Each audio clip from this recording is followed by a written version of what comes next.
Hi everyone, I'm Stacy from Stacy's Kitchen and welcome to Delicious Delicacies, or as we like to call it on this show, DeliDeli.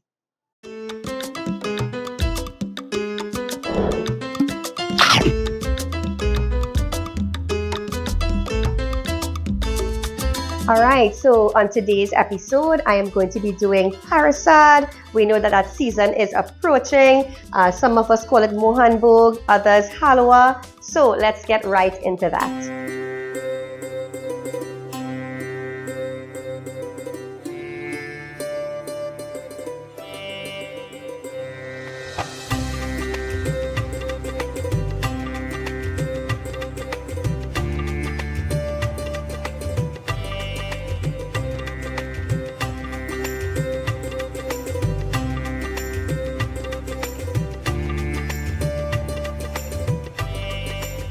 Alright, so as you can see, I am prepped and waiting. So guys, you know, Parsad isn't as hard as we think it is to do.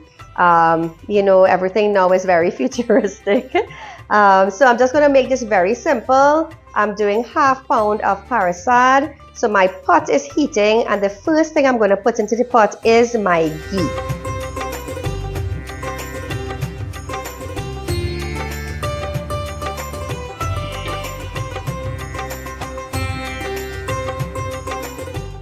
So I'm using 1 cup of ghee, and the full recipe will be posted, so you can look out for that. Alright, so I'm just going to let that melt, and then I'm going to add, so I'm doing, well, this is semolina, which we call cream of wheat, and flour. It's a mixture. So you get the best of both worlds.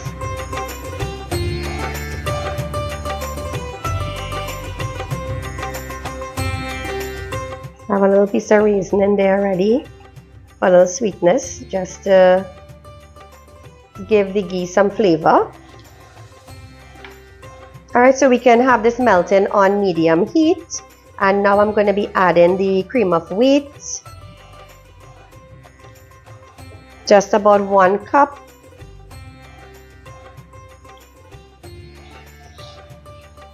So I'm basically patching this in the ghee.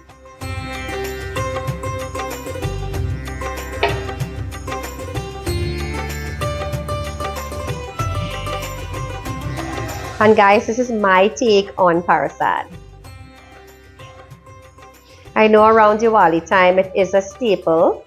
So again, I have my ghee, I have just 1 raisin heating up inside of here, and also the cream of wheat.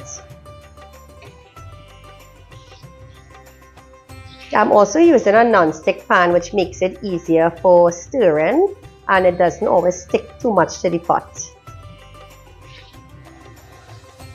Alright, so I'm just going to leave this to simmer, or as we say, saute, for about 10 minutes, but total, it takes about 20 minutes to bring this to the desired consistency.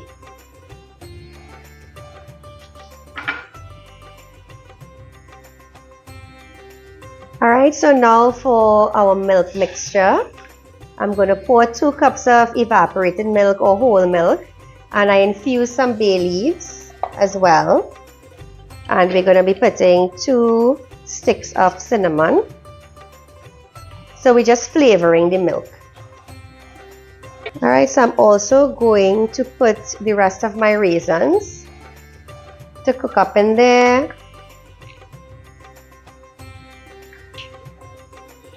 And we're going to keep stirring our cream of wheat or semolina.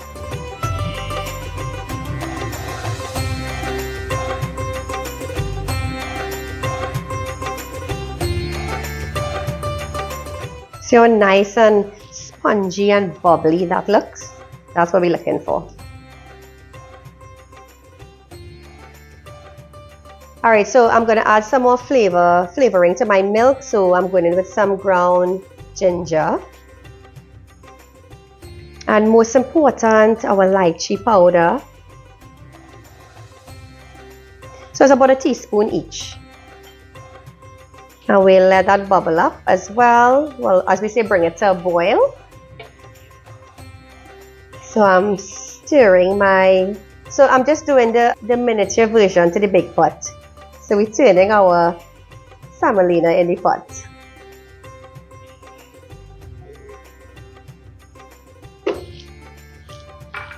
Alright, so we have a lot of flavors going on here. So let me just give it a stir. So we have our cinnamon, our bay leaf or silly mint. You can put ground cinnamon as well too, but I'm using the barks today. So I'm letting my raisins get kind of plump and soft. This smells amazing already. So I'm going to add a pinch of salt in both while they're boiling.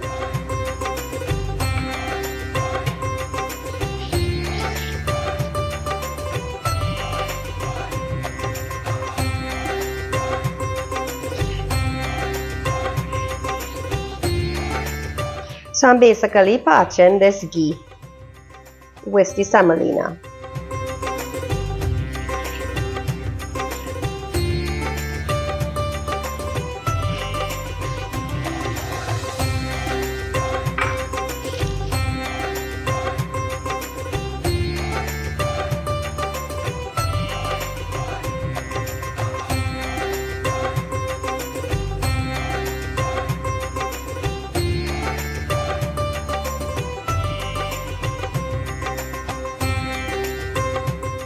Alright, so I'm going to add my flour now.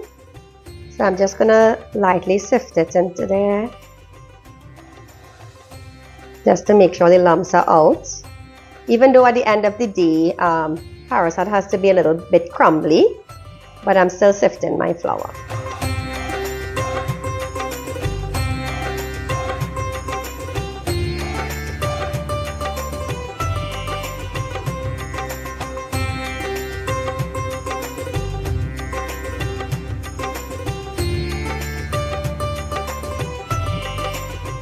Ooh, look how lovely that is.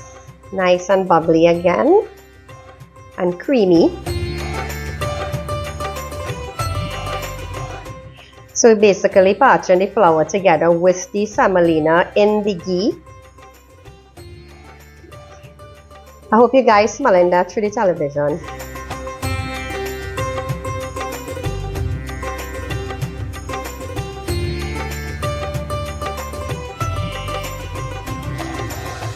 Alright, so I'm removing some of the bigger items like the cinnamon leaf or bay leaf as we call it, and the cinnamon stalks. And I'm going to start adding my milk mixture to the flour and the cream of wheat. Alright, so I'm doing it bit by bit.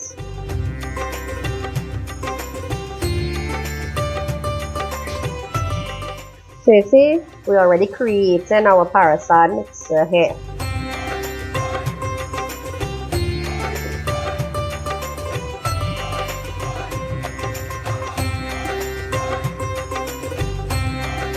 How yummy does that look? Alright, so it depends on you. Some people like their Parsad a little more dry than others. More crumbly. So I'm just going to add the rest of this mixture with my raisins.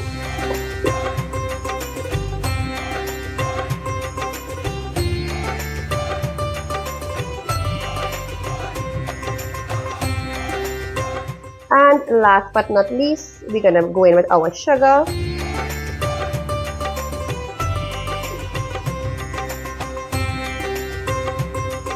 And this just brings everything together. That looks so beautiful.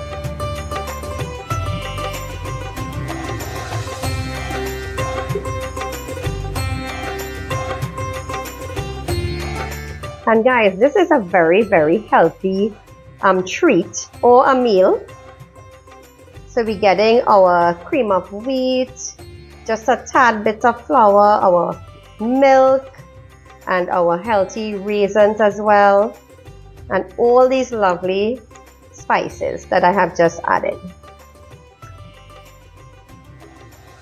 And this has come together so, so nicely. Look at that, perfect.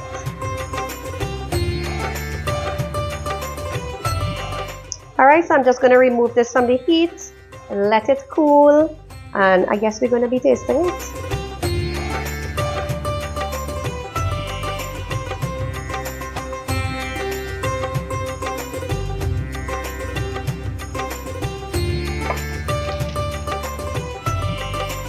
And of course, you know, we have to share our Parsad. That is what it's meant for sharing. Alright, so and at Diwali time or any other time, you know, it's nice to share and, you know, give back. So I'm just going to decorate my Parsad with some shredded almonds, some apple, and some prunes. And we're just going to put one tiny cherry there. And it's all set to give out or eat. Alright, so let's plate up our Parsad. It's nice and steamy right now.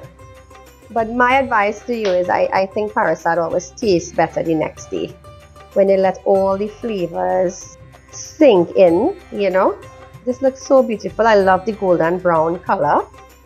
So that means our flour and our cream of wheat was parched nicely.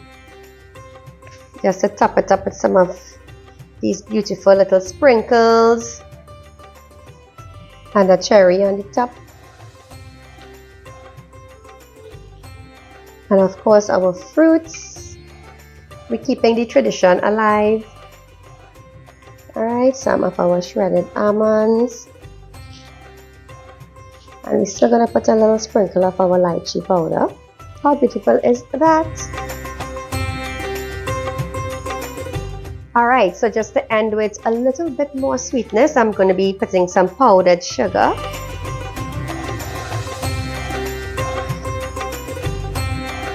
And that should just be enough there. Alright, so let me taste my creation now. So guys, there we have it.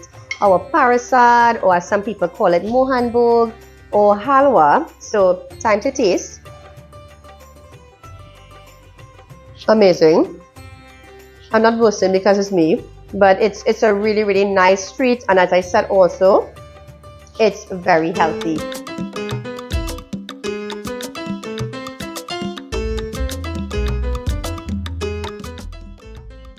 So here we have it, guys, my twist on Parsad.